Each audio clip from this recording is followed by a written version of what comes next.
पाठ 12वां दोना पत्तल। नाना जी ने भांप लिया था कि सोमिल खाने में टाल मटोल कर रहा है।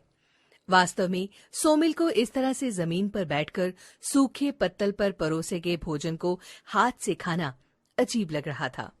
अजीब ही नहीं बल्कि गंवारपन लग रहा था। वह सोच रहा था कि नाना जी के मित्र तो इतने धनी हैं, फिर भी गृह प्रवेश के इतने भव्य समारोह में अतिथियों को पत्तलों पर भोजन परोसा जा रहा है। शाम को मौका देख सोमिल ने नाना जी से आखिर पूछ ही लिया। नाना जी सोमिल को अपने साथ सैर पर ले गए और उसे समझाते हुए कहने लगे, देख रहे हो सोमिल, चारों ओर कितनी हरियाली है। तुम्हें पिछले महीने ही मुड़ो प्रकृति की ओर प्रतियोगिता में प्रथम पुरस्कार मिला था।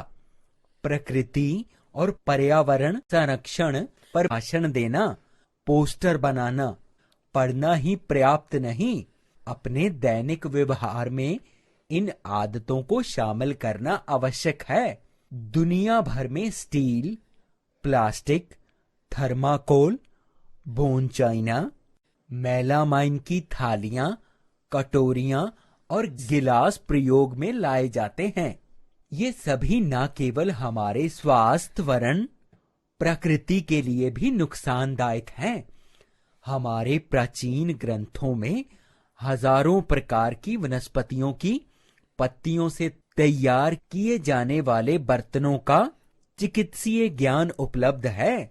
यहाँ केरल में ही नहीं वरन दक्षिण भारत के सभी स्थानों में तुम्हें केले के पत्तों से बनी थालियां दिखाई दे जाएंगी।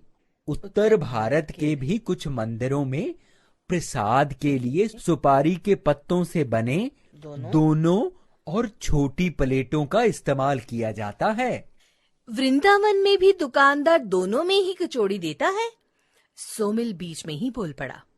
हाँ, और गुसाई जी ने दोने में ही तुम्हें पेड़े भी दिए थे। नाना जी ने याद दिलाया।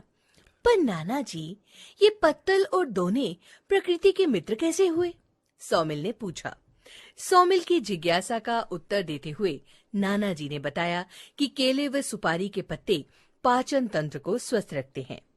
अमलतास, पलाश, करंज की पत्तियां रक्त की अशुद्धता और जोड़ों के दर्द के लिए लाभदायक मानी जाती हैं। इन सभी पत्तियों से बने पत्तलों पर गरम गरम भोजन परोसने से इनके पौष्टिक गुण भोजन में मिल जाते हैं और हमारे शरीर की प्रतिरोधक क्षमता में वृद्धि होती है। इन पत्तलों को साबुन से धोने की आवश्यकता भी नहीं पड़ती। इन्हें मिट्टी में दबा दिया जाता है। कुछ समय पश्चात ये पत्तल खाद का रूप ले लेते हैं। इससे पानी की बचत तो होती ही है, साथ ही साबुन का रसायन जो पानी के द्वारा नालों में जाकर हमारी नदियों को दूषित करता है, उससे भी बचा जा सकता है। दोनों और पत्तलों को मिट्टी में गाड़ने से भूमि की उपजाऊ शक्ति में भी बढ़ोतरी होती है। सोमिल फिर बोल उठा। यदि हम सभी पत्तलों का इस्तेमाल करना आरंभ कर दें, तो इतनी पत्तियां कहाँ से आएंगी? नाना जी ने तुरंत जवाब दिया। इस बहाने हम अधिक वृक्ष उगाएंगे, अधिक पेड़, अधिक ऑक्सीजन। हाँ नाना जी, हम यही तो पढ़ते और सुनते हैं।